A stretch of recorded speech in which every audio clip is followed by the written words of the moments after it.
All right. Well, we're going to watch this video on the Joe Rogan podcast with Tulsi Gabbard and the legend BJ Penn. He is a multi-time world champion in the UFC, retired, one of the greatest of all time. And they kind of get into like what a conspiracy is and where it came from and the comedy of what conspiracy is today, or at least conspiracy theory. So here we go. Let's play it. Oh, shoot. This time Eddie's out, so Sam Tripoli's in. We Right brought on. in he's even more deep into the world of conspiracy. Wow. So, and he's hilarious. That'll But be fun. conspiracy theory is the code name for spoiler alert now, right? Right. It was invented. The term conspiracy theories was invented after they conspired to kill the president. That's when conspiracy. I didn't know that. Yeah, conspiracy theory. The term conspiracy theory started getting thrown around right around the time that Kennedy got assassinated. Wow. And it was directly because there were so many people that had all these theories. There was all these stories about the shots from the grassy knoll. Mm-hmm. And until Dick Gregory went on the Geraldo Rivera show, which I think was 11 years later. Damn. What year was it that Dick Gregory went on Geraldo Rivera and showed the Zapruder footage? Says this was they used Many years later, like at least 8 years later. right. What? After the assassination. It says that What? they The used the term Zapruder before film that, though. came They late, used right? it before that. Yeah. But it was a different assassination attempt. Oh, it was another assassination Garfield. attempt. Garfield. Oh, Interesting. Interesting. Are we talking- In 1881. Interesting. Listed on a piece Oh, of paper. conspiracy theorist. Interesting. Wait, when did the Zapruder film come out? So they had the Zapruder film. I think his name was Abraham Zapruder. He was at the scene, and he was filming the president as he was driving down. And as he was driving down, he caught the shots. He caught the shot to the neck, and he sees Kennedy holding his neck, and then he sees the head go back and to the left. So 1975. Okay, think about that. The assassination was 63. So Yeah, 75. wait. What was in That's 63? crazy. What was in 63? 63, Kennedy was assassinated. That's what I'm saying. Yeah, Yes. there's like this But was the Why did Zapruder it take film that was long? released by That's Dick wild. Gregory, who is a stand-up comedian. Wow. Dick Gregory brought it to the Geraldo Rivera show with this other gentleman, and then they played it for America. And the whole country got to see Kennedy's head go back into the left and this spray of blood. And everybody's like, wait, This was- what? What happened? Right? What happened? Did they ever say why it took so long? Because it's fake. No. Because it Well, was owned. something's going on. No. It was owned by Life. So I believe what happened was Zapruder sold it to Life. Life had it, and they wouldn't release it. So they thought it was too disturbing, or Maybe you have they to- were told not to. We also time. have to remember that back then there was no VCRs. Yeah, There's, like it's very hard to watch something like Right. this. You'd have to have one of those reel-to-reel cameras that you could set up and watch. I mean, like, nobody watched films Yeah. at home. Right. You watched what was on television Right. back then. So Interesting. when they played that, this was monumental. This is not something, and then you had to be there to see it. You couldn't just pause it. You couldn't rewind it. There was none of that. There was Right? No DVR. and you couldn't tell your friends on social media. You had to like go to work the next day and go, "Did you see that Right. Geraldo Rivera show?" Which is, by the way, I think it was on late at night too. I think it actually says good morning or good night. Hold on. I think it's a that what- Good night, late. America. Yeah, good night. I think it was a late night show. And Is that what blew Geraldo up? No, Or he was already Geraldo big? was already doing well. He was already an established journalist, which is why he was the host of that show. And I think it was late at night, so fucking nobody was watching. Right. You know, like a small amount of people were watching, and then they play this, they see it once, they go, "What the fuck did I just see?" And then it takes forever for books to come out, Sure. and now you got Strange. Tucker Carlson on Fox News saying the CIA killed Kennedy, and you're like, "What did he just say? Yeah. What? Yeah. Did he just say that on TV? Like what?" Yeah. Yep. Well, imagine how long it took for somebody to find out who the president was before the telegraph type Oh thing. yeah. 2 years and imagine those elections. Oh my God. Right. The checks and balances. Right. Right. Right. Like when Washington. Imagine if we Makes found you out that wonder. Washington stole the election. Right. it's funny, right? It a is few funny. votes here It and is there. funny. What if we found out Lincoln was a total Thomas fraud? Jefferson, right? Right? They all stole the election. Like, what? Man, Had people assassinated that Oh voted my incorrectly. gosh. it's Yeah. amazing. But Lincoln ran and lost like 5 times or something, right? Before did he he really? won. I don't remember if it was for president or when he ran for a Dang, I different didn't know that. office, but Back then, they would stand in front of the whole town, like on a literal soapbox, and talk for hours. yeah, Hours and hours in front Yeah. of everybody, yeah, explaining what they were going to do. yeah. Amazing. So you gotta imagine that when this Zapruder film came out, that was a moment where, like, you gotta also realize this is like during the time of the Vietnam War. So Right. there's already massive distrust in government, and people are like, well, what happened exactly? And then the books start coming out. Books start Yeah. coming out like Best Evidence by David Lifton. 12 years later. Yeah, 12 years years, later. and nobody but the CIA saw it. I'm sure. Yeah. It wasn't. They were there. It wasn't until Dick Gregory, a stand-up comedian, brings it to the Geraldo Rivera show. Yeah, Incredible. yeah. That's amazing. Yeah, right? it's I thought it was incredible. 2 years. It came out 2 years late, but wow, 12 years. 12 years. You know? Insane. 75. So, just imagine something that happened 12 years ago for us. Like what? 2011? Which, by the way, that sounds crazy. It does. That's great. That 2011 is was crazy. 12 years I ago. know. Like, what the fuck is That is happening? Time is insane. flying. Too Man, fast. it And what is. what a world we live in now, where even if the government tried to withhold information or tries to, as they do, with social media and all these different platforms, it's very, very hard. It's very, Yeah. very hard. So they try to push a narrative, and then different people have questions, and Yeah. it creates this environment where if the truth is not being told, people can pick up on it. Yeah. Well, the new mayor in Right. Yeah. Well, here's the thing. The only problem with everything they're saying is when you have even though it is more, it's more, people are more able to get things out there and show the other argument for whatever things going on. We could say the pandemic we just had, election stuff, war things, whatever it is. The problem is, even when you show that information to someone, a lot of people have not yet convinced themselves or will not allow themselves to convince themselves or be convinced by anybody else that the government is shady. A lot of people, I think because they find comfort in that, and I get it. We've got, think everybody's got their thing that comforts them. But if you do not allow yourself to realize that every government is out for themselves and not really out for you, then there's a certain amount of responsibility that you have to give or accept and take on. And a lot of people, that's that last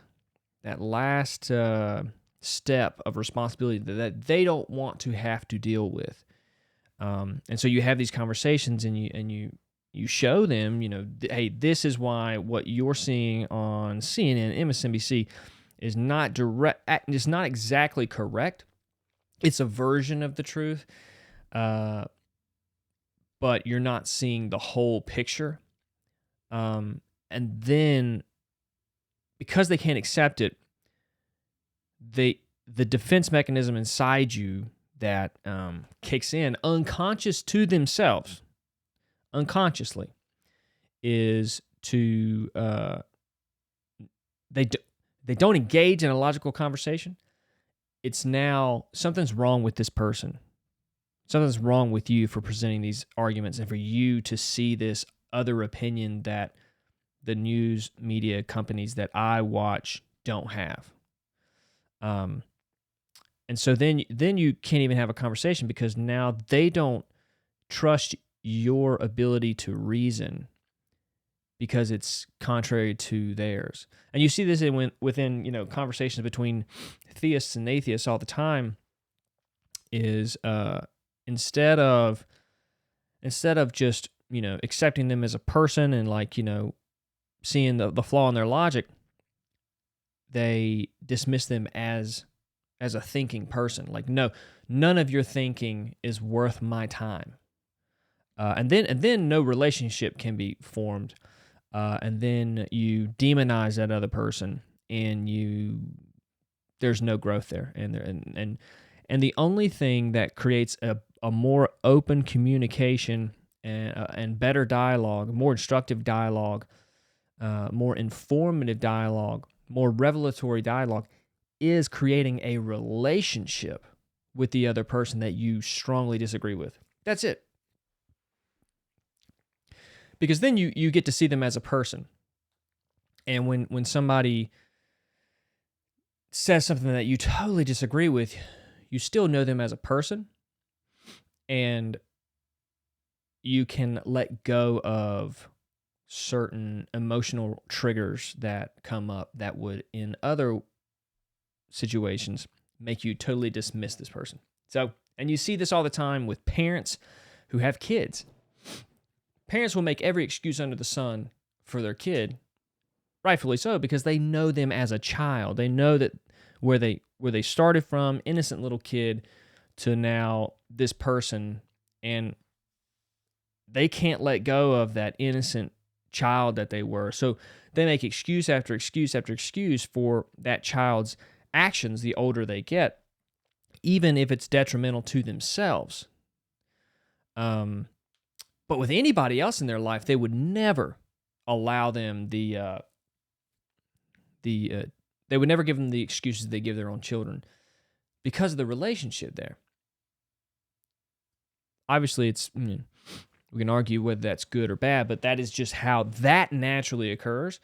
So you have to find some type of, you have to do that with other people slightly, not in the over-the-top way that a parent does with their kid, making excuses and exceptions for their bad behaviors, but find some middle point where you can continue to create a bridge of friendship or relationship that will further better dialogue, and also healing dialogue between two people who don't see things the same way. Because case in point, this Joe Rogan's entire podcast history, he has brought on people that he has not exactly agreed with, and now, because of him creating a platform for people to talk, he has been able to receive of what other people with opposing viewpoints have to say. But it's because he's built that relationship with these people. When you build a relationship with somebody, well, back to my point, and you've seen Joe Rogan's opinions on a lot of things change over the past 10, 15 years. But that's because he's built relationships with people who he doesn't necessarily agree with everything they say. So, case in point, that. Anyways, yeah, that was an interesting. It was a small clip, but it does. There is a divide right now with the country where anything conspiracy theory is no longer a term that is clearly defined like it used to be. The connotation of it is a very negative connotation. When someone says you're a conspiracy theorist, a lot of people throw that term around to dismiss other people because the connotation, not the real definition of conspiracy theory, but the connotation, like the implied meaning of it, is someone who is a little off in the head, a little crazy, maybe mentally insane.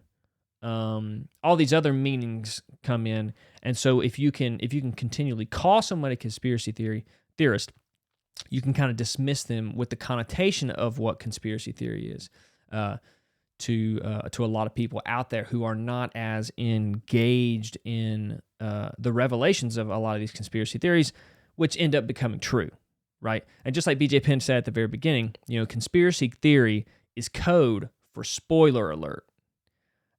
Now, because almost every quote-unquote conspiracy theory about the Stabbies has come out as true. The only one that I found that was technically not true, and there might be some other crazy ones I have not heard of, but the only one that I didn't see any proof for was the one that said that there was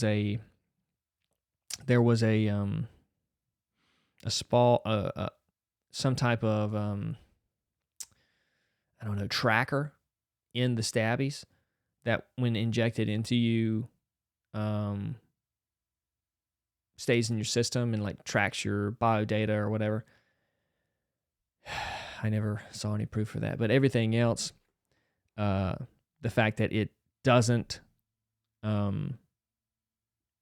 prevent giving it to other people, and then also that you can still get the flu even if you get the Stabby. And then what was the other one?